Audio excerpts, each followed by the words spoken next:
Now we're ready.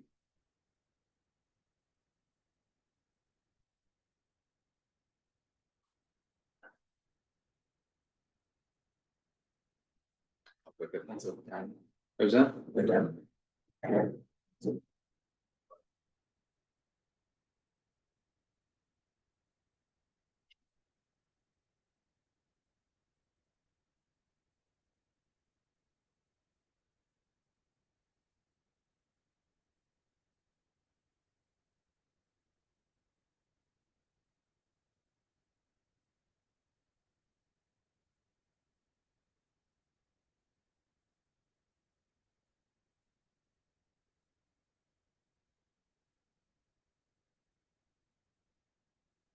Hey there. Good.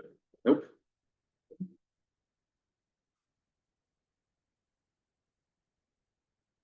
Take everyone. All right, so let me read us in and then I'll start the clock. Yes, you go. Okay, can we go to the first panel, please?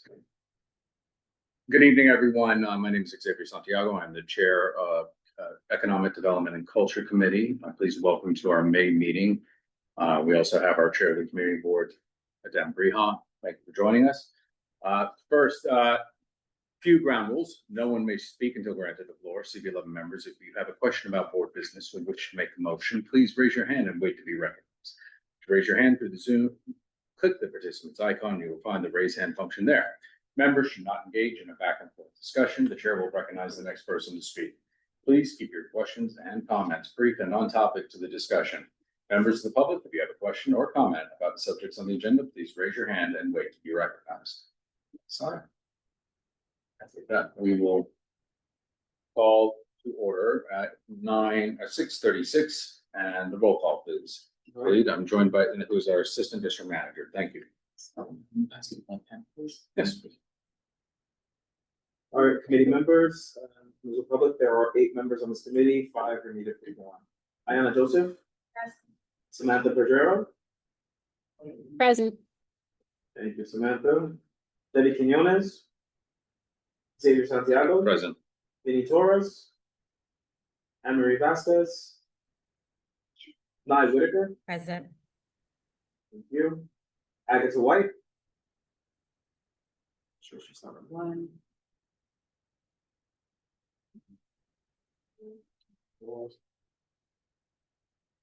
You only have 4 present. You only have 4 present. We don't have a quorum this time. Okay. According to our bylaws and parliamentary procedure, we will have to adjourn for 15 minutes. If we get quorum during that time, then we will reconvene the meeting, take quorum again, and continue on with our agenda. For all of our guests and attendees who are with us, we thank you for your patience and apologize for any inconvenience. We will now go into. Thank you.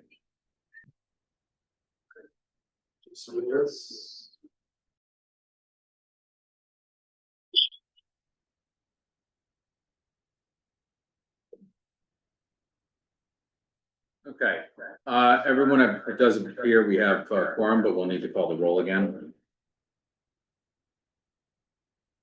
Okay. Ayana Joseph. Present. Samantha Bergero. Present. Debbie Quinones. Xavier Santiago. Present. Vinny Torres. Anne Marie Vasquez. Anne Whitaker. Present. Agatha White. Present. And you have a quorum, sure. Okay, thank you. The agenda for tonight's meeting was distributed ahead of time. We will have one amendment to the agenda, which is an update on UMass that has been removed from what was previously shared with the committee. That will happen in executive committee next week on Thursday at 6:30 p.m. So please attend that. We will have a member of UMass staff who will be attempting to update on the contributions to Community District 11. If there are no objections to that modification, the agenda will be adopted as stated in the record. Seeing no objections, the agenda is adopted. The meetings from last month's meeting were circulated in advance and are accessible on our Google Drive. If there are no objections, the meeting minutes from last April will be adopted. Seeing no objections, the minutes from last month's meeting are adopted. Slide for me, sir. The minutes for tonight's meeting will be taken graciously by Samantha Pedrero. Thank you, Samantha, for doing that. Appreciate it. And next up, we have our announcements, informational updates with the city agencies and community-based organizations. We have Mayor Copy from your public library, an update on the Aguilar Library renovation project.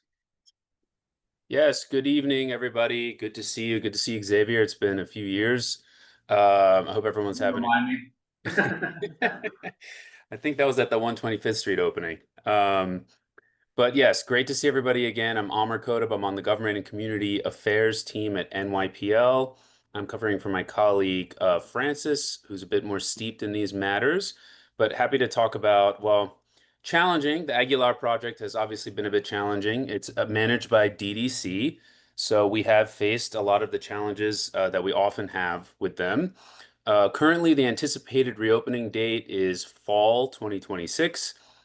The branch closed in May 2023, and we turned it over to DDC March 2025. What happened with the mass delay was well, first of all, the project, just to remind you all, it includes remodeled first floor, dedicated spaces for programming, individual areas for adults, children, teens, new ADA public restroom, improved finishes on the building, a new boiler, elevator, electrical and sprinkler systems, IT updates, and a new ramp and facade. So that last one is where DDC hit a snag. They went to do the ramp and facade work in October 2025, and they found structural issues there. And so what they had to do was this was the existing support structures that hold up the facade and the ramp had deteriorated, and they basically had to start all over again on that part of the project. So they had to identify where they were going to get the new equipment. They had to size the steel beams that they needed. And from what I understand, they do have those beams now. The delay cost us from November to April that they were doing all of this. So now the new anticipated date, as I shared at the top, is fall of this year. So that is the update. Thank you. Do we have any questions from our committee members? I have a hand from Nye Whitaker. Now you're recognized. Thank you. Just curious, did that change, the budget and the funding and everything that was needed to support the project? And is there new numbers that we can be aware of to know what the new total investment is on the project? Sure. Not that I know of. I'm looking at the funding totals here. I'm not seeing anything that seems to have met the material threshold, but it's worth double checking on. I mean, I wouldn't be surprised if it resulted in some shortfalls. And we may be, we have an existing budget. We get flexible undesignated funding from the council, for example, every year that is for these types of instances. So it's very possible that it was addressed with those flexible undesignated funds, but I'll double check that. Thank you. Sure. Okay. Are there any other questions? Do we have the exact date everything will be completed? Or is it still a moving target? Where are we looking to land ultimately? Because I know there've been some delays, just like when you take 125th Street, there are some pushbacks on the schedule with that, as you know. Yes. Yeah. Managing the public's expectation, especially in this community, look how long it took to get 125th, and this is not a criticism, it's just getting work done in this city, as you know. Yeah, of course. What do we predict, long, short term? I mean, I feel like fall 2026 is a reasonable calculation. I double checked with the Capitol team. Once I found out that I was going to be coming to this meeting, I checked with them last week. I checked again with them today. It is in DDC's hands. I'm not saying that to scapegoat. I'm just saying it as the workflow. It is, they're the ones managing it.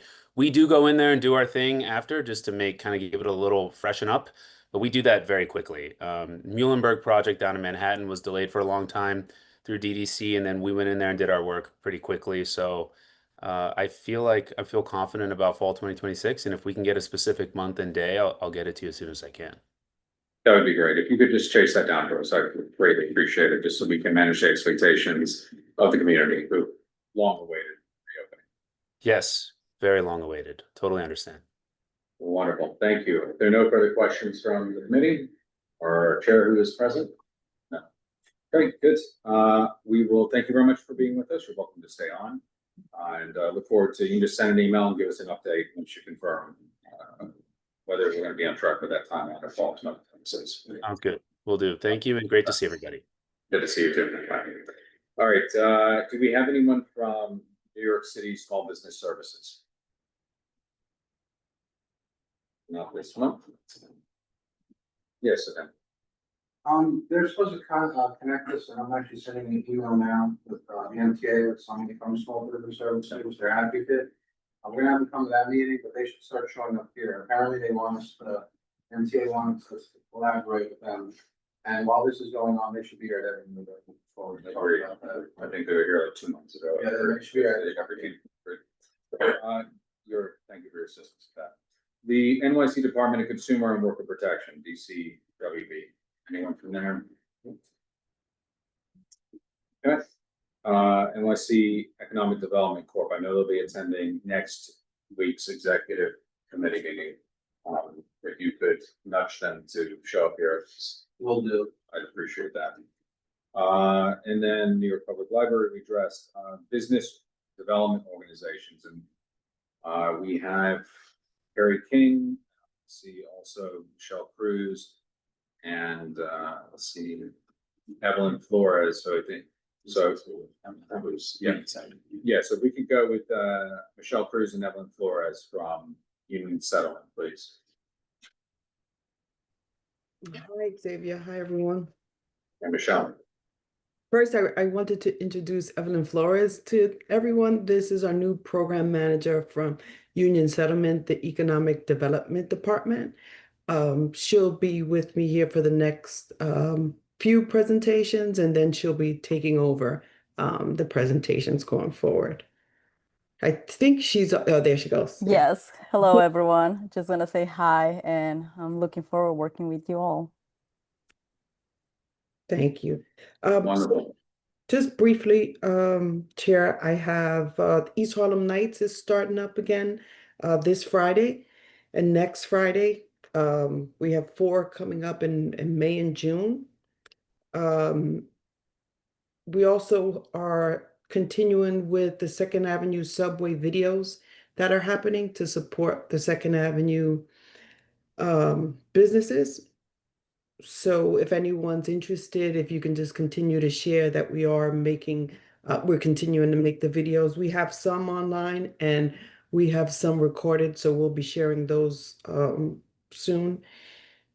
We have our merchant meetings. We scheduled them for the first Wednesday of each month. Going forward, we're having separately 116th Street and the general merchant meetings, but we find that we need to combine them because some of the businesses are missing out on information.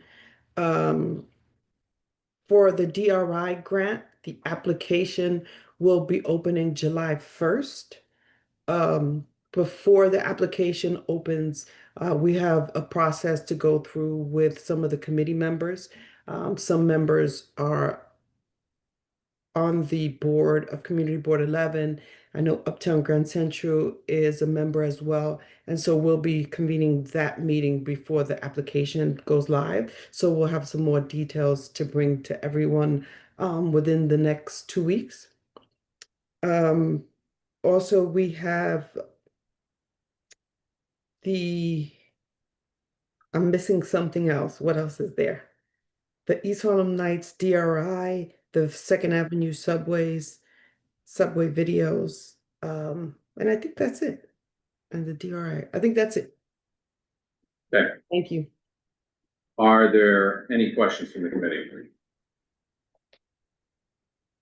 Naya, your hand raised, recognized. Thank you. This is just something from yesterday, and I know it's not small business, but it's more nonprofit, but there's just a lot of like flash grants and specialty grants going out 2,000, 1,000 right now for small businesses. And I was just wondering if Union Settlement is working in partnership with any of these organizations to get, money in the door for our small businesses. No, I'm not aware of any. Okay.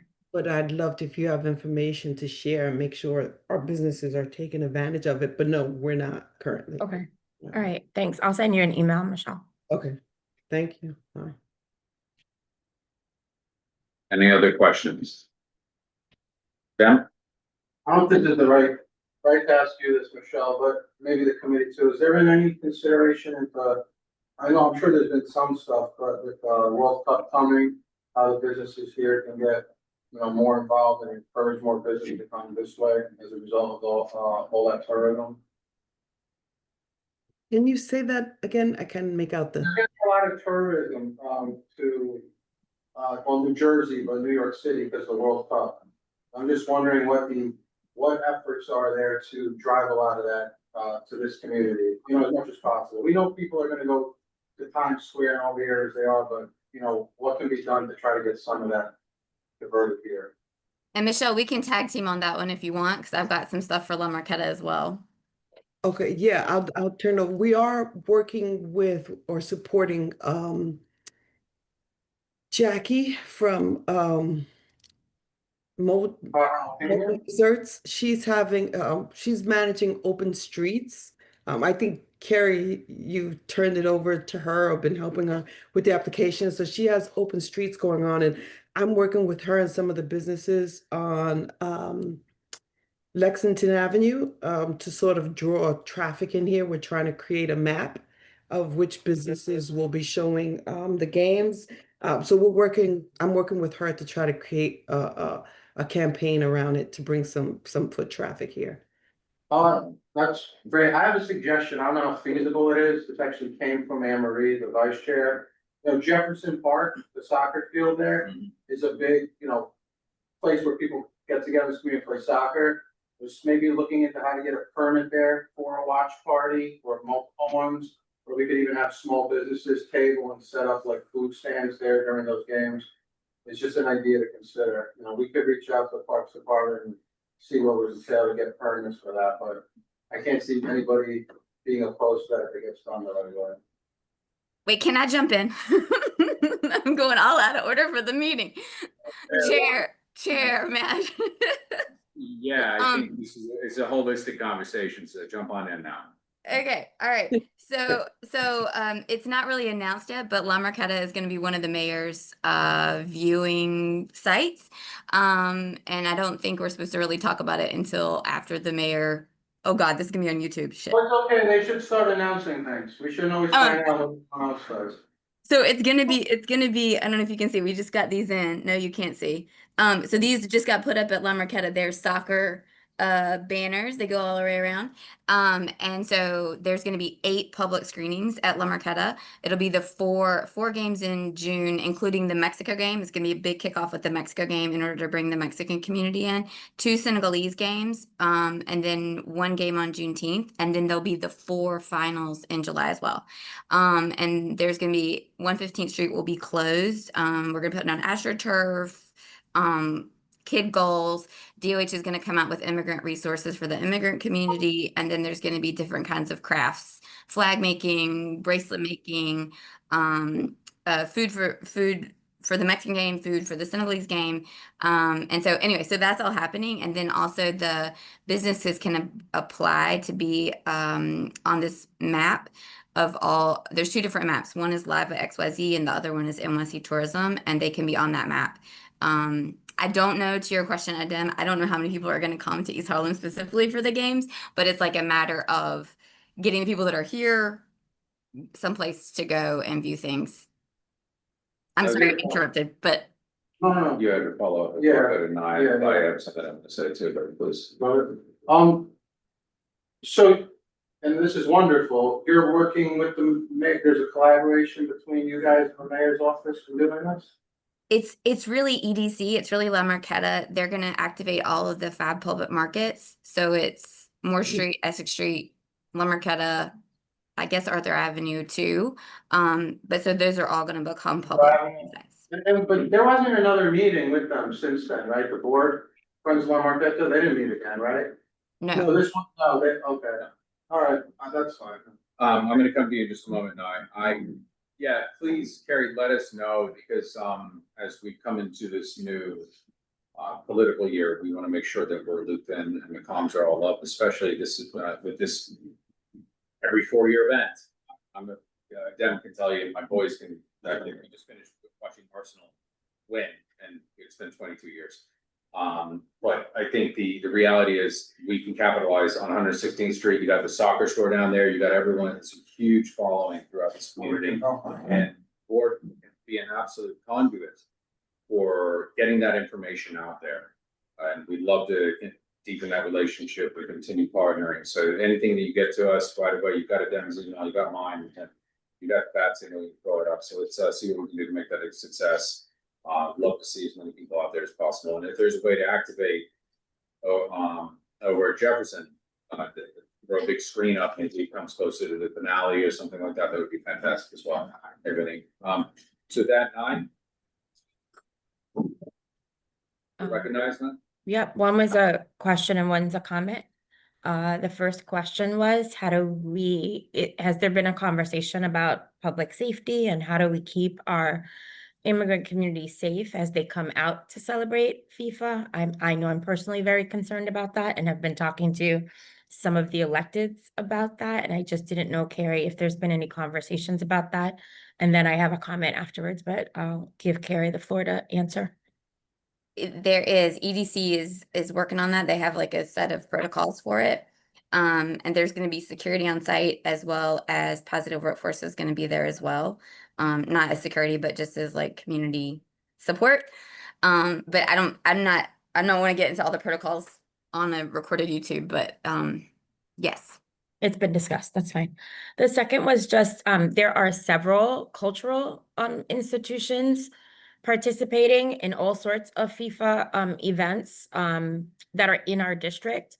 And Chair, I was just gonna ask if maybe there's a way to get, whether it's a presentation from NYC Tourism or EDC, but El Museo is doing something, Art Space is doing something, there are other spaces doing things, Museum of the City of New York, etc. And so I just think it'd be great. I know Marcus Samuelson is doing something over Marcus Garvey, so it would just be great to kind of have like one branded CB11. Here's how you can participate safely with your family in the community in FIFA, that we could like put out in our newsletter and actually use it as a nice unifying way to promote. So just was going to put that out there because I see stuff every day, but it doesn't seem to be coming across in like one unified way. So to answer your first question, I'm sure we could reach out to NYC Tourism and some of the other agencies. So it's one that I defer to our chair, who's content with those.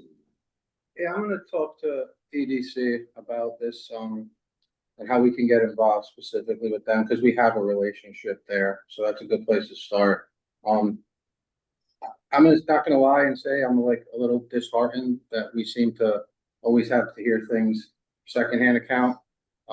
All these are great organizations that are being mentioned, but why is the community board not involved in these conversations? And so I think that, yeah, there needs to be that discussion and the discussion about how we can get involved, but this is not, doesn't feel great, honestly, for this board right now, so. And I should say, I hope I don't get in trouble, because I probably wasn't supposed to say Oh, anything Carrie, about what I just Carrie, said. Harry, these, if I'm, I don't really hold back things I say. These concerns are well beyond what you just talked about tonight. This won't even be brought up as why. There's a host of reasons and a host of things that we're finding out. I think we're not getting. It's not about when we find out. It's because when we find out, we got to play no part in what happened in our community. And so that needs to change. Yeah, and Dan and I have talked about this, and a lot of this goes back, and I will state it on the record that this goes back to de Blasio's administration, when he tried to cut out community board engagement and involvement and effectively neuter them. So that's why we have term limits now. That was pushed by his administration, and we had a disdain for them due to deep ties with developers. So I am very content stating that on the record. But we're going to move this meeting along. I appreciate the partnership of everyone at this table. both virtually and here in person. Michelle, if you're fine, if that was all with your report, I'm going to segue over to Yep. Carrie's report with Uptown Grand Central, unless there's anything else you desire to add.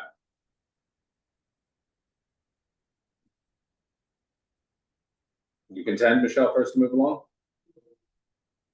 Michelle, you're muted. Yes, sorry about that. That's okay.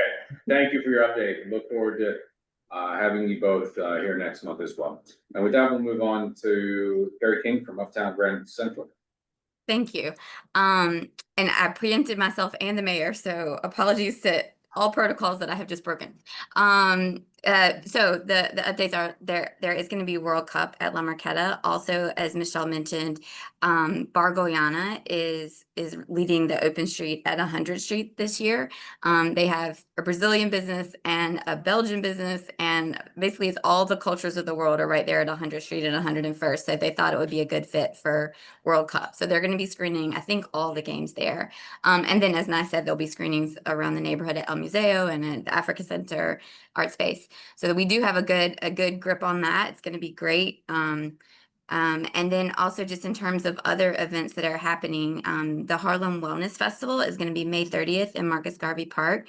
That started as a result of the pandemic, when all the fitness businesses were the first to be closed and the last to reopen. And so it started as a small group of wellness businesses that wanted to make people feel comfortable being in person again. And it's now grown to, I think we're going to have about 40 different fitness, wellness, massage, healthy eating, walk-in mammograms at MSK Ralph Lauren Center. So all of that's May 30th. So make sure to come out. That's gonna be a lot of East Harlem, West Harlem, Central Harlem representation out there, which will be great. And then also, in just looking forward to the summer, we're also working with the Classical Theater of Harlem to run the Uptown Shakespeare in the Park pop-up market. That'll be all of July, and it's about 10 vendors a night that we set up in front of the amphitheater, so people can experience the culture and then also experience our local small businesses.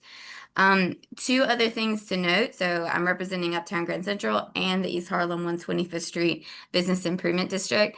The bid is killing it in terms of street cleaning. We're at about 10,000 bags already for 2026. Last year in full, we got 16,000. So we are just doing great. The guys are amazing. And then also, you may have been to some other neighborhoods where you see the containers, the city bins. They're these cute little square bins with cute little branding on it. And so we're going to be getting those on 125th Street probably by July. Those are in approval by DOT and sanitation as we speak. And then the last thing I just wanted to note, and I mentioned this at full board, but just wanted to bring it to everybody's attention in case you didn't hear, is that Grow NYC has made the decision to close all farm stands across the city, which is 15 farm stands in neighborhoods like East Harlem, the Bronx, East New York, and which means that East Harlem, under this new paradigm, has no farm markets north of 103rd Street. So that's 103rd Street to 132nd Street, which is 30 city blocks without a farmer's market. So right now, Uptown in the bid, we're working on trying to see if we can run a market for the community, maybe 2 markets. But right now it's a tangle of permits and EBT applications and EBT approvals, and they have to come inspect you, and they might not inspect you on a day you're there. So it's a little bit challenging. We're not a market organization, but we're just trying to fill that void. So just FYI, once we figure out what farms we're working with and how we're processing the payments and all of that, we would love some help in getting the word out, so that right now all the maps are going out for the city that say, this is the map of farmers markets in the city, and East Harlem is like a blank void right now because there's no official market. So once we do get it figured out, we would love some support in making sure people know that actually there will be some markets this summer. Lieutenant. Terry, thank you. You probably talked about this at some point, but I'm like losing my memory. So all the great work you guys are doing on 125th Street, and I know your resources are limited and you need help, but I mean, there are obviously major public safety concerns there, quality of life, the open drug use. I know people who've been in this community their whole lives that will not walk there at night anymore. This is not your responsibility, but I guess my question is, have you been in contact with any agencies, any electeds, about coming there and finding a way to do that part to assist you guys, because you can clean up all the garbage you want and make it as beautiful as possible. And that's a lot of that's just gonna be undone by things that are not being helped, the things that are not being fixed. So I guess my question is, have there been conversations like that? Can we help with that? I know the mayor went to 125th Street on the west side to see a public restroom opening. Wondering how we get into 125th Street to see, what we're dealing with here. Put eyes on the problem, understand the people there need real help, but at the same time, the quality of life needs to improve there dramatically for the people that shop there, work there, live around there. So just interested in hearing where you're at with that and how we can help. That is an excellent question. The mayor has this thing called the Office of Community Safety, and so I've reached out to try to see what that means for East 125th Street. East 125th Street is, like the data point of East 125th Street is very different from other neighborhoods in the city.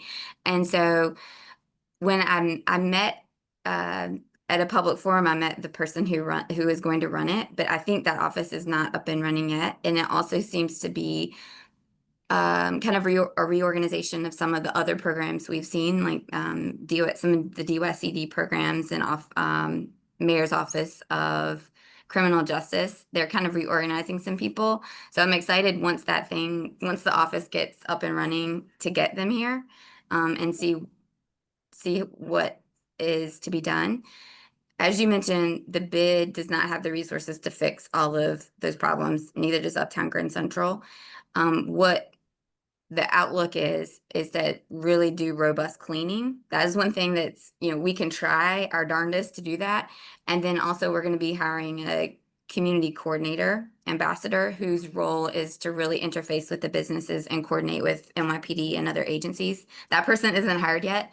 Also, that's not going to solve all the problems, but we just want to try to see if we can be more on top of things on a regular basis. It's hard to stay on top of all of the things that happen on any one day on East 125th Street.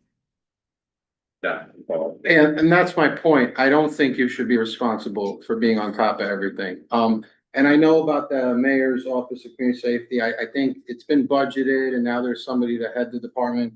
And it all sounds great. I've been wanting to see it happen too. My concern is that is a monumental task on 125th Street. And I don't know how a new department that's never done anything before is supposed to go in there and be the ones to address this problem. And in the meantime, wait for this to be formed to solve a problem. So I'm excited to hear about that, but I'm very skeptical about how effective that will be and not too happy about having to wait for something like that to form to start addressing an issue that should have been addressed a long time ago. I've been pushing the Borough President's office to get us meetings with the mayor's office. If we do, I'd love you there.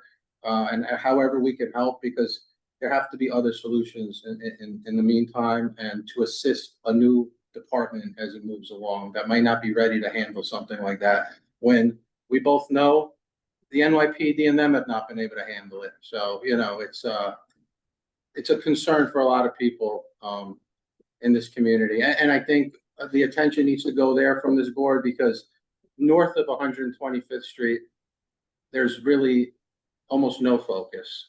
So I think we have to start, even as a board, working our way up there and making an impact. So I'm here, we're here to work with you however you need and help you however we can. All right. But thank you for the great work. And by no means do I think all this is your responsibility. I just want to see how we can help you. All right. Thank you. Thank you. It's a big job and we much appreciated. So Carrie, before you, we go on with the agenda, metrics, 10,000 bags, that's significant. It's a lot. Can you tell me, have we seen an uptick? Is it flat, or are we seeing a decline or a reduction in the amount of bags you're cleaning up every? We're way up. So we had been doing, I think before the bid, we were doing about 250, 300 a week. And now we have an expanded territory. It, includes up where the Proton Center is, and points north as well. So we're doing way more than what we used to do. And of course, there's always more trash. Somehow the trash just keeps coming. I don't know. It's amazing. I don't know where it's coming from. I mean, so we keep cleaning. And big thanks to Positive Workforce because they're the ones powering the clean team and supervising the clean team. Before the bid we had 5 guys and now we have 7. And they're great people who have to deal with a lot of stuff that other cleaning teams don't have to deal with. Thank you, Carrie. Just a Thank you. follow-up on that. Thank you, Chair. So, Carrie, you mentioned the new bins that come in. We're excited about. They're gonna be nice. They're gonna be some branding on it. It's gonna have some UGC or 125th bid branding on it. 1, 2. How many of those bins are gonna be assigned? Because as you mentioned, with all that garbage, if we only have 1 bin coverage, so there, once you have the overflow, then what happens to the rest? That is a great question. They are going to be the cutest bins known to mankind. There's going to be one at Park Avenue, and it's like a 3-bin system, and then a 5-bin system at Lexington, and a 5-bin system at between 3rd and 2nd. And they're going to be branded with like a QR code so people can look up and see where their trash is going to, that sort of thing. But that's to comply with the city's containerization rule because the city won't let us put. Currently, the guys are cleaning the bags and putting them next to the cans, and sanitation picks them up. And that is actually now illegal. So now we're supposed to have everything in a container for sanitation to take from the container. Thank you, for that clarification. Samantha, recognized. I just had a question about Grow NYC. I'm really disappointed to hear that. I'm so sorry. And I was wondering if they're also closing farmers markets and perhaps more affluent neighborhoods as well, not just us in the the South Bronx. Like, is the Upper West Side also Union Square? The green markets are staying in place. So green markets, there's 2 different. Farm stand is where Grow staff run the market for the community, and then the green markets are where the farmers come in and sell. And farmers can do that in more affluent neighborhoods because there's more money passing, and so those markets are not closing. It's the farm stands that are closing. And I think what we were told, it's in part due to federal budget cuts. And I think it's also due to the anticipation that everybody's SNAP is getting cut due to their work requirements. So there's an assumption that farm stands will not be bringing in as much money and therefore not be able to support the program. Currently, the farm stand that has been operating for the past 10 years year round, very successfully, much loved by the neighbors, about 30 to 50% of that is in SNAP dollars. So to their point, it's a lot of potential revenue that's getting cut, but still it's really not great for us, for East Harlem. Thank you. Yeah. Really, really sad. Thank you. And Carrie, on one note, I will share, I've had many conversations as with them and many of the, been on the board for a long time, 125th is in dire need of help. We reached a saturation point that we have to address, and just there's so many students actually who use the Metro North. They go into the Bronx and to attend high school, and they've been instructed to stay on the south side of the street where they actually have NYPD posted on the southwest corner. So they're told how to get to the Metro North safely, and they stay on the construction side. It's telling that everyone is aware of what the issues are, but no one has the fortitude to actually listen to what our advisory opinions. So I appreciate your partnership and continue to work together. With that, we'll move the agenda along. Let's see, there are no arts and cultures on with us right now. We will, expensive art park is not here. Debbie, committee engagement and outreach is next on our agenda. So we have been talking about the small business outreach. Actually, that's a little later. We're going to that whole business. So move that around. Thank you. Next, we have a presentation discussion for the June 2026 Retail Storefront Vitality Report, Manhattan Chamber of Commerce. Maggie Garuda, you're on. Do you need your screen to share screen, or? Yes, I can share screen with slides. Give me 1 second. Should be able to share. Can everyone see it? Yes. Great. Well, hi, everyone. My name is Maggie. I'm an economic development specialist at the Manhattan Chamber of Commerce. And today I'm going to walk you through kind of a short presentation on some of the data that we've been collecting on small business well-being, specifically retail storefronts. across Manhattan, but also specific to CB11. So I'll start by just saying that this is our December 2025 report, so it's a little bit outdated. We are releasing updated data June 2026, so right around the corner. So what I've done is included some of that data in the slides here, but just caveating that this is kind of from our official December 2025 report. The goal of this data is really to understand and try and track small business well-being metrics better so that it can inform our programs and policies at the Manhattan Chamber of Commerce, and also equip you all and communities throughout Manhattan with the data so that you can better understand and use it to inform your community engagement, essentially. I should also say, just in case anyone's not familiar with the Manhattan Chamber of Commerce, we are a member-based organization that supports small business and medium-sized business and large business growth in Manhattan. And we provide different services directly to small businesses that are not our members as well. And so a lot of the work that I do as an economic development specialist is actually outbound pro bono outreach to small businesses. So we have a business specialist that actually does go door to door in CB11 and has been connecting businesses to free resources since 2020. So yeah, that's some context, but I'll go through the slides now with some of the data. So LiveXYZ is a company that actually tracks vacancy rates across the city. They have a team that goes to on the ground. They have a map team that's on the ground every 90 days updating the status. And so we pull from their data source to report vacancy rates at the Manhattan level. So again, in late 2025, the vacancy rate for Manhattan as a whole was around 13.74%, and that compared to the citywide vacancy rate at 11%. So Manhattan was leading in vacancy. Also, what was notable from the LiveXYZ data was that about half of the current stock of storefronts in Manhattan were actually, they opened since COVID. So there was immense loss during COVID. Obviously, I think we're all aware of that. There was quite a bit of recovery, thankfully, but there was just a major transition that the city saw. And still a lot of the businesses that are operating today are relatively new. So here I pull in CB11's historical vacancy rates, again, pulling from LiveXYZ. So as of Q3 2025, it was at 14.95%. And as you can see in the chart, Q4 2025 was around 15%, and then Q1 2026, it dropped back down to 14.49%. So just looking at the shape of this, Q1 2020 was kind of our pre-COVID baseline. And so it's actually, there was quite a drop since then, so a recovery since COVID, and then it's also increased. This next slide shows the comparison, so how CB11 stacks up against the other community districts in Manhattan. So you see it comes in, it ranks number 6 comparatively.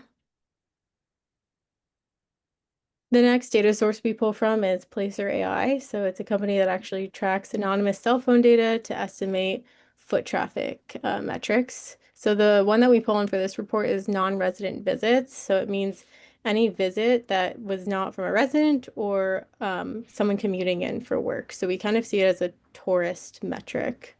And so we pulled from a 6-month period in 2025, and the number of non-resident visits was 24.6 million, and it ranked around number 10 compared to other districts. And again, if you look at the historical graph, you can see there is a seasonal difference in the numbers, but it's been fairly steady.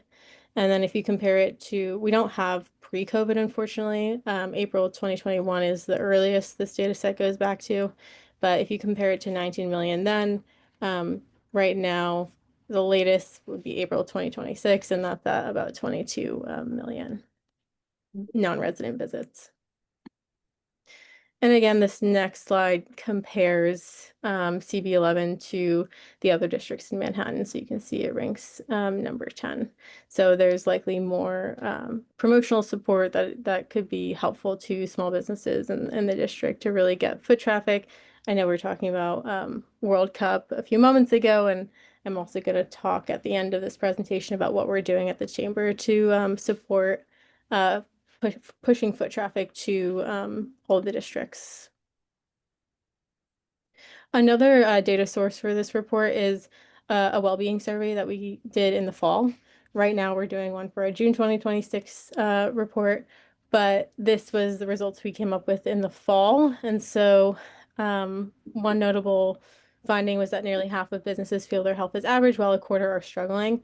This is at the Manhattan level. Unfortunately, we didn't get enough responses to report this at the community district level, but we'd love to in the future.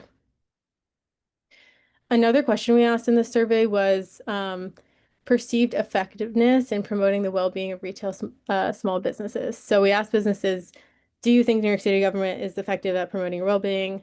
And really the majority of them said no. So 68% said it was ineffective. And this really underpins some of the work that we're doing is how do we actually put data to small business well-being so that we can track it and make sure that there's proper interventions coming from the city and state to address concerns. Some top operational burdens that business owners mentioned in this survey were compliance costs. So respondents report that time and resources spent on licensing and government compliance have increased significantly. Quality of life, so cleanliness, unlicensed vendors, safety concerns tend to affect foot traffic. And then, of course, infrastructure, so long-term construction, scaffolding, or other major physical barriers hiding storefronts also affects foot traffic. So I mentioned at the top of this presentation that we have a business specialist that has been going door to door in CB11, providing free resources and referrals since 2020. So that's called our Small Business Resource Network program. And when our business specialist does have those one-on-one consultation with business owners, we kind of collect high-level data on the types of categories of resources that we're connecting business owners to. So technology, financing, and marketing were kind of the top three for businesses in CB11. So that wraps up kind of the overview of the December 2025 report. So we'll be including the updated data in our June 2026 report. We're also hoping to add some more metrics. We're asking more questions in our survey around why to really understand. And we're also looking for your feedback and your thoughts to really understand why the data is what it is, since it's your community. This is the survey that it actually wraps up. It closes next week. But if you could share it with our business specialist has been sharing it with businesses in your district, but if you could use your channels to share it with businesses in your district, we'd really appreciate it. And I can also follow up with the link. On the World Cup FIFA topic. So this is something that we've been working on and thinking about for a long time. And we actually have a guide for small business owners, specifically retail storefronts, and includes information on the World Cup, all of the match dates and details, logistics, but then also includes specific ideas of how small businesses can activate local residents and tourists around the events. It references directly to the FIFA host committee's community engagement toolkit with any specific rules around branding. It's kind of supposed to be a one-stop shop for all the information you need. And it also includes some of the free promotion opportunities that exist. So I know Carrie mentioned it, but one of the promotion opportunities is a map that we've been partnering with Live XYZ on that we've been developing. And so it's a way for businesses in your district to let people know if they will be screening the FIFA World Cup, if they're going to be supporting certain teams, and also if they have discounts, promotions, events, activities. And so it's completely free to submit. And the QR code's here, obviously, but I can also follow up with links via email afterwards.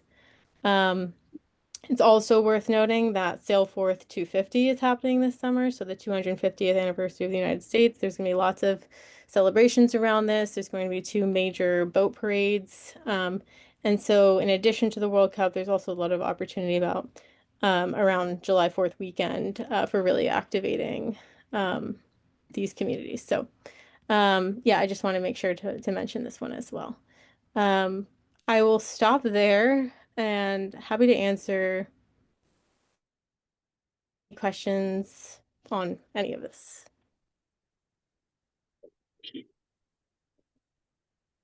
Questions from the committee? Public, Madam? Can we just go back to the slide? It was like how many visitors to each, was it visitors to each, right? Yeah, can we go back to? Yeah, is it the Yeah. non-resident visit slide? Yeah, sure. Yeah. Yeah, or no, maybe it was the one after that too, non-resident visits. No, Yeah. but you go to that one, there you go. Yeah, the comparison. So how do you guys consider a non-resident visit? What does that exactly mean?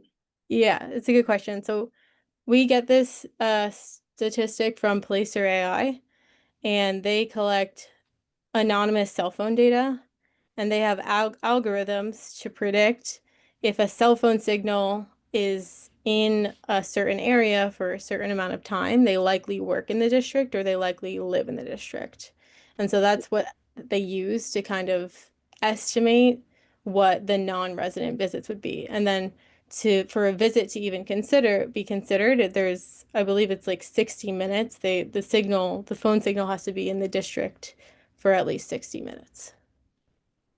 I only ask because I guess I'm pleasantly surprised, but I am a little shocked that we have that many more visits than 10 and 9, to be honest with you. Yeah, and Maggie, not doubting you, Devin and I were linked up, great minds think alike on this one. So I used to be in computer science in my former life. And I can tell you right now, the uptick in traffic, I would love to know how far we can go back with this for comparative analysis. And during the pandemic, especially in community districts, and I will get to you, Carrie, just want to let you know, I do see your hand. In community districts 12 and 11, during the pandemic in 2020, we saw an uptick in those that would take Metro North.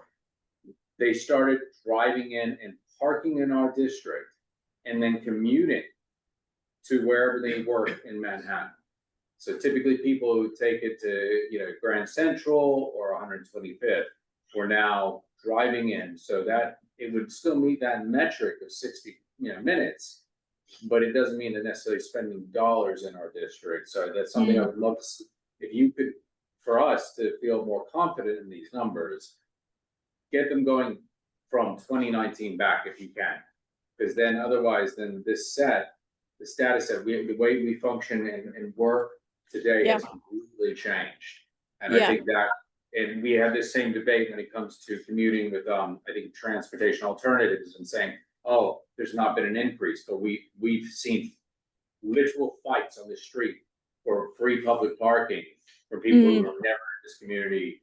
And I can even, anecdotal, on 101st, 102nd, 100th Street, we had people who we love Mount Sinai. Their employees were an example of that, coming in, and they had a WhatsApp group that we discovered when we had the open street over there. Carrie, you remember this, that people would say, hey, I'm leaving, come take my spot.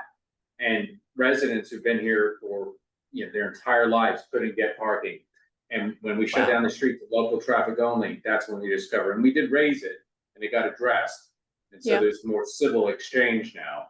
But it is, so I think when it comes to computational data, that's something to chase down to see if that's legit. Because if it is 24 million, great. Now we need to quantify that. So that's an echo on that. So I even have the note right here. So so anything you can add to that, and then I'll go to Carrie. Yeah, no, that's great feedback, and it's really helpful to hear your thoughts because, again, we're trying to collect this data, but you guys kind of understand the why behind it better than we do. I don't think Placer AI has data before 2019, so that's unfortunate. I know they are beginning to collect visitor spend data. I don't know the methodology behind it. I know they're just starting to collect it, so it's probably going to be a few years at least using that data source until we have some sort of meaningful comparison. But I agree, visitor spend would be a great metric, and we'll continue to really look to see if there is one.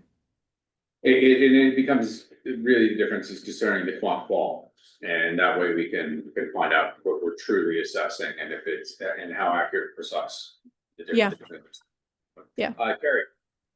Sure. I just wanted to say really fast, thank you to the chamber, because Arnaldo Silva and Harry Chen have both been amazing. We are really small staffs in terms of economic development organizations here in East Harlem. And so it's been great. Arnaldo has come out and done outreach in Spanish and Harry in Mandarin, and it's just been really, really helpful. So I just wanted to shout them out. They are here and present, and we appreciate that. Thanks, Carrie. We appreciate your support as well. Any other questions? Nye, you have your hand raised, you recognized. Thank you. Thanks for the data. And I just wanted to echo the sentiment of our committee chair and our board chair that, you know, as a transportation hub, right? The buses, the trains, the Metro North, I think that it puts, you know, Community Board 11 in a very unique place in trying to gather data in terms of touch points here. I guess my question is, you're a membership organization, am I correct? Yes. Okay, great. How many members, and I don't know if you know this, of CB11 business owners are part of the organization? And the reason why I said that is, you know, the more and more we have these presentations and the more and more we share information, I'm always just concerned, like, are our business owners, our, you know, small mom and pops, our entrepreneurs connected to the organization in a way that they could benefit from your programs, your services, your, you know, free marketing, et cetera. So just curious to know if you have any data on how many of the small businesses in our district are members of your organization. Mm-hmm. So I don't have the number off the top of my head, but what I will say is that it's a little confusing. So we do have membership related activities. So we have 5 tiers of membership, businesses pay their dues. That is part of our offerings, but actually the Small Business Resource Network program that Carrie mentioned, that my colleague Arnaldo, he's a business specialist that has been doing door knocking, that is actually separate from our membership, and that is completely free, and that is funded by our foundation activities. And so we've engaged, I don't have the number off the top of my head of like how many door knocks and how many people Arnaldo has talked to, so I won't give you an estimate, but I will say confidently hundreds of business owners in your district since 2020. I could happy to follow up with like high level stats on that as well, specific to the Small Business Resource Network program. Thank you. If you don't mind, it would be great if you follow up. And the reason why is I subscribe to all of your stuff and know about it. And thank you and for your partnerships with us. But I do think that we may need to consider what more we can do. Yes, there's the door knock, but more so that people are engaged, you know, year round. And that there's some sort of campaign to keep people, and as they grow, for them to grow with you, right, into memberships or other positions, to make sure, because I'm always seeing your calendar of events, and I know oftentimes when I participate, I don't see many other faces from the district there. Yeah, absolutely. Open to partnership and collaboration. Yeah, and I can definitely follow up. Thank you. Yeah. Okay, thank you for that. Be it that there are no other hands raised, previous hand. Thank you for attending. We look forward, if you could please email us with that follow-up information, we'd appreciate it. Yes, absolutely. Thank you for having me. All right, thank you, Maggie. And please, you should have my email, so send across your direct contacts as well, just in case cell phone, I'm more of a phone guy than email text. So that'll be helpful when you jump on, and I'm sure again, if you start to contact us on as well. Thank you with that. We're gonna move the meeting along. We'll go on to old business. We're not gonna pull up this spreadsheet because that has a lot of private information for the business owners in our neighborhood. I did poke my head in there. We need to get up those numbers.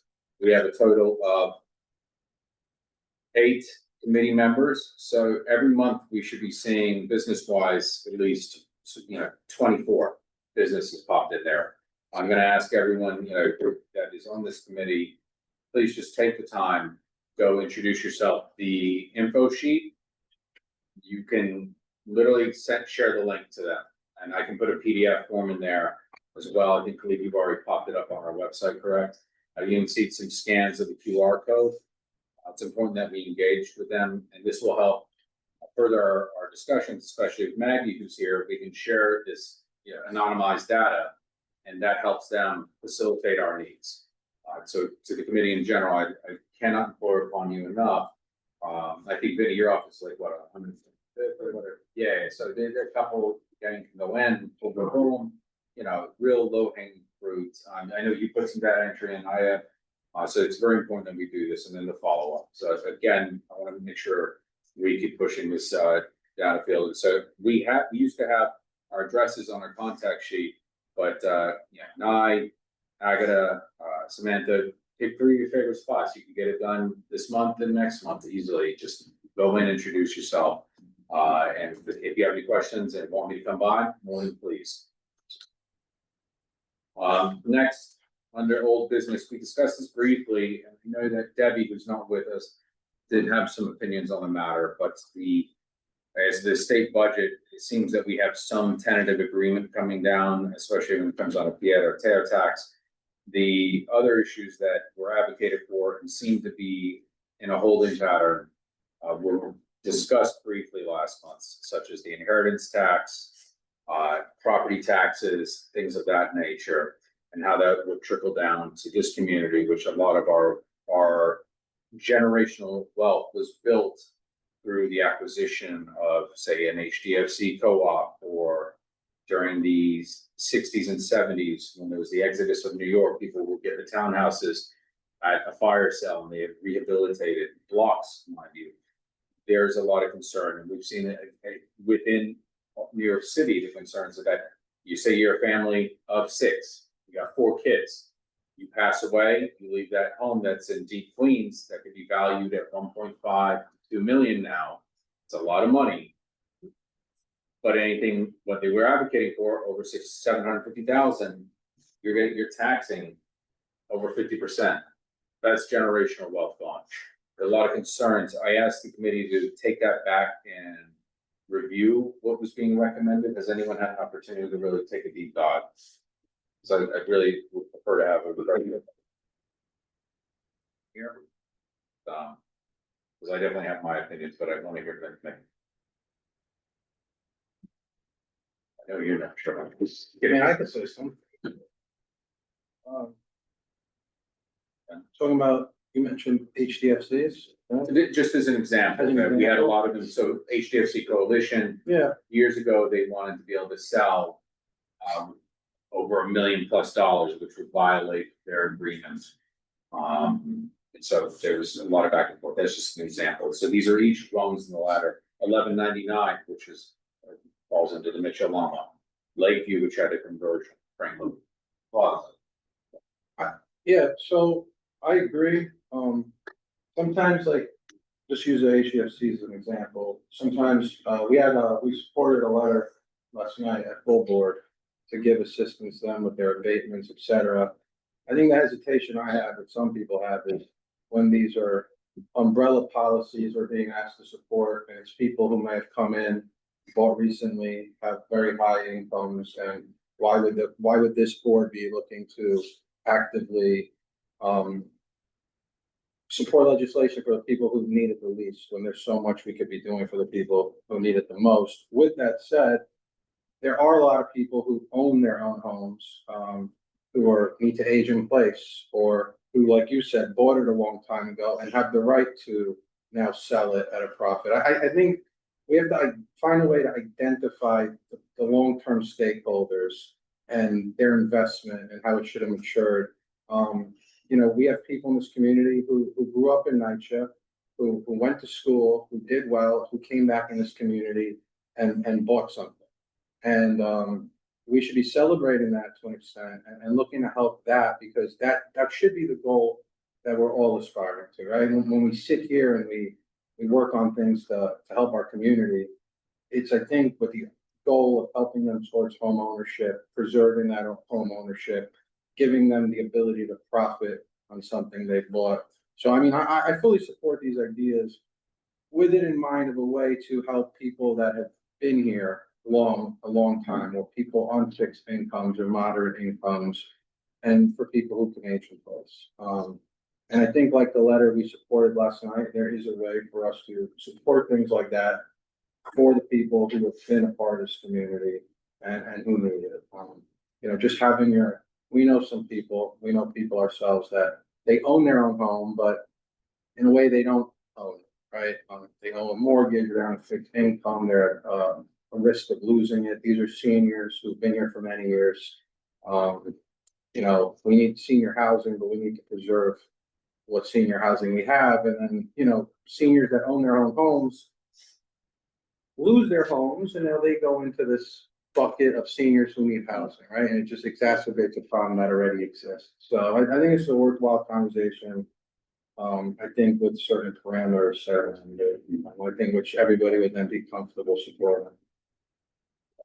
And thank you for that. I know you and I have many regrettably late night conversations about the upward mobility. And I know at this time in our political discourse, there's a lot of shaming capitalism, but capitalism is actually a lot more upward mobility. If I have a pretzel and one of you has $1 and wants to buy that pretzel for $1, and I'm fine letting it go for $1, and you're fine letting go of your $1 for that pretzel so you can eat. That's the very exchange of goods. It's the exchange of goods. And I think that where there, and again, very simplified, not going deep into Keynesian economics, we are looking at how do we create, you're not looking at its equity of opportunity and how do we maintain balance. And I think when we talk about the 421A abatement, that with many of those co-ops in our neighborhood that were developed, there was a 30-year sunset. What is the average mortgage? 30 years. The problem is that when they bought their home, interest rates at the time were about 6.25, slightly less than what they are now. So when things dropped, they refinanced. Now, when you refinance, and you're still working, yes, it reduced your payment, but it also reset the clock. So you may have been 10, 15 years in.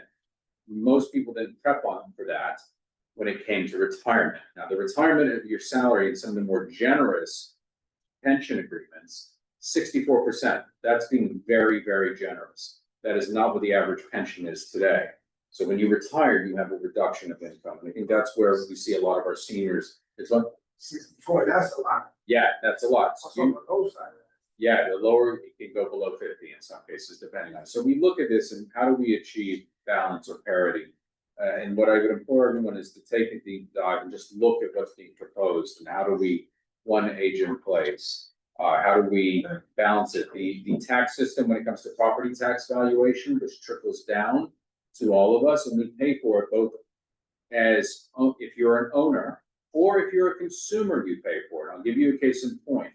We have several businesses, and this impacts economic development, that have come to this community, had thriving businesses, but the taxes, and back when Comptroller Brad Lander made the assessment that Northern Manhattan was not paying high enough property taxes, what did the Department of Finance do?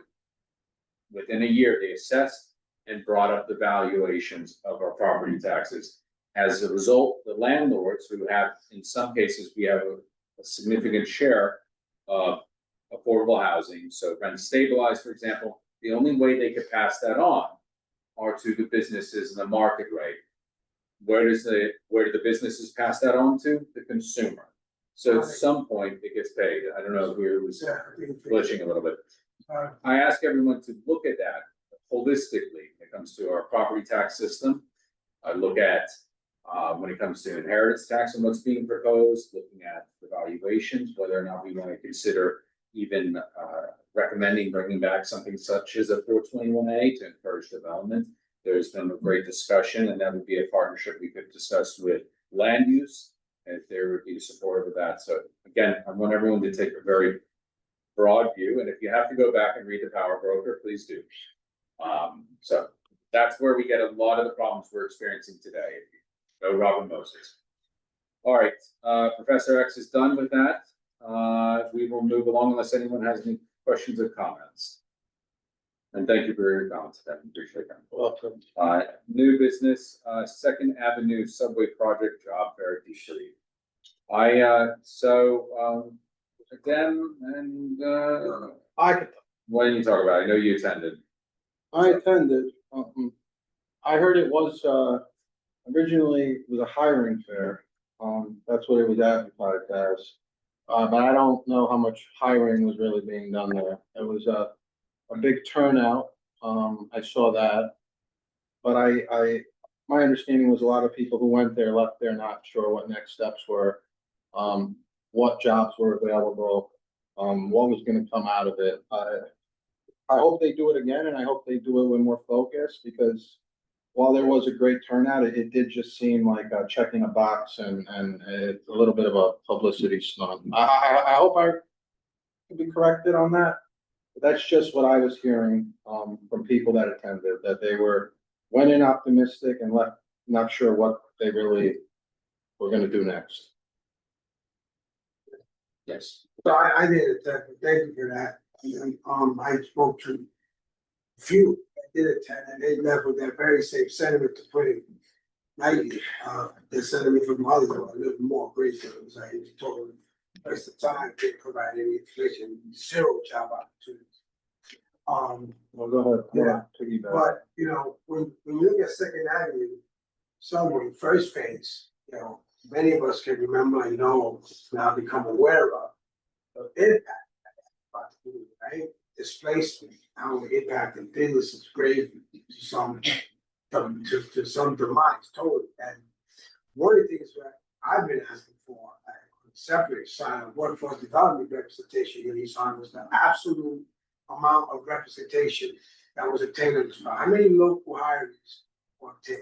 I think previous ones, and despite all their data, which they have data through the roof, many presentations we sat through, and multiple requests of the NTA, they have yet to provide how many local hirings they even brought on to the. It's unfortunate that we would look at the construction industry landscape, with this project is mainly a big, huge construction project that's gonna probably run the course of 10+ years scheduled, so that means about 20. It's been a project that's been going on for 100 years already. So I have no faith in the fact that local hiring is really any important part of this process, which is shameful. Shameful.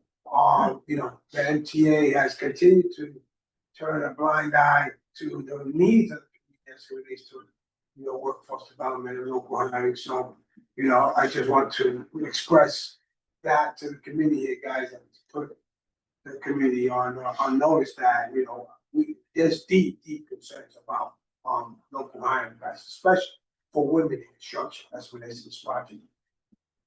Madam. Thank you. It reminded me. I sent an email to the MTA. They're supposed to get the answers to this before a task force meeting on Tuesday. One of the slides in the last meeting we had said that 27% of the hours built to contract to have been by locally targeted workers. That was it, right? That was the whole thing on Get the hiring. definition of. So here are the questions I sent. I'm gonna be a minute right here. How does MTA define a locally targeted worker? Are zip codes or categories that can break that down? How many total workers have worked on contract two so far?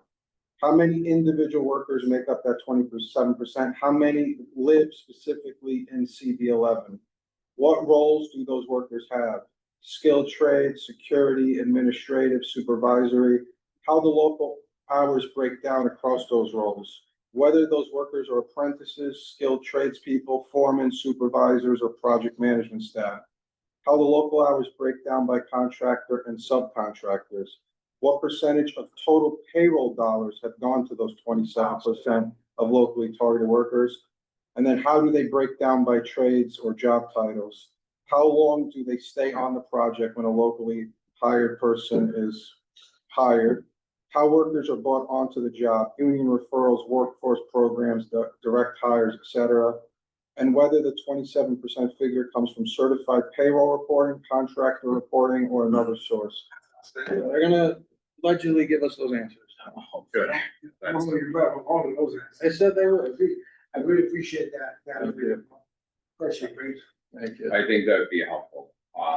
One of the things I shared to the team at the MTA was that the branding was horrible. Yeah. Sense of. The electeds put their names on it and didn't know what it was.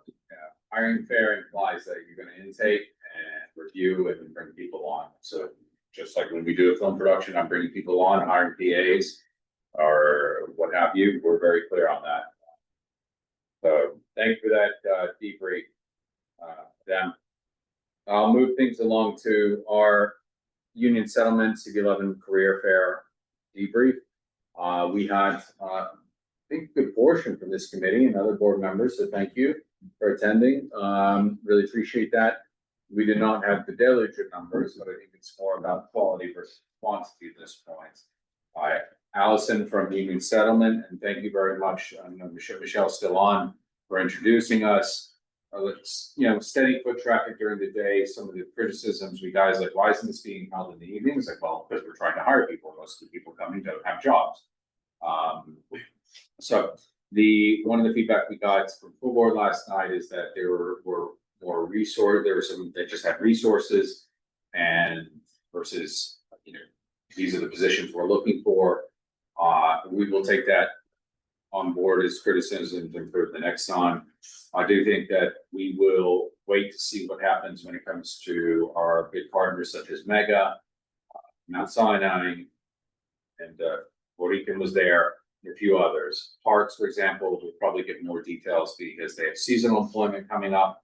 They're going to have to onboard those people quickly. Others, as those who, when you have a small business, you typically can hire faster. When you have a large organization, a corporation, or agency, you have to go through more hoops and hurdles when it comes to HR, clearances, background checks, to fill a role. So we've asked them to update us as soon as we have information. And so thank you.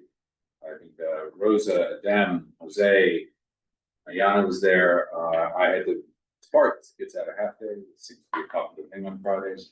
A few others attended, which was very grateful. Anne Marie. So Agatha, you have a question?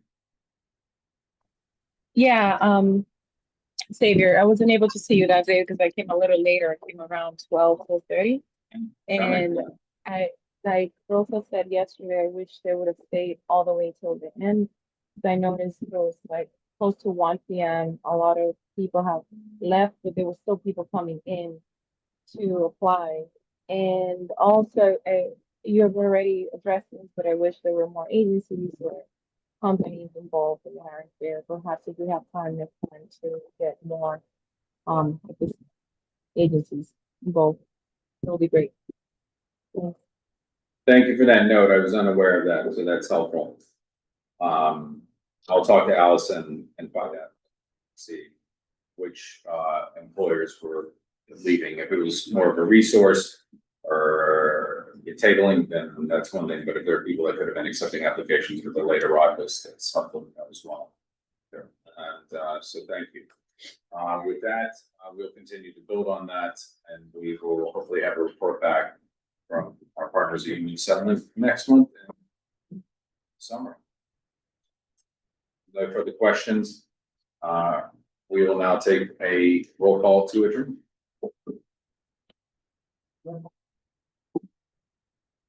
Ayana Wilson.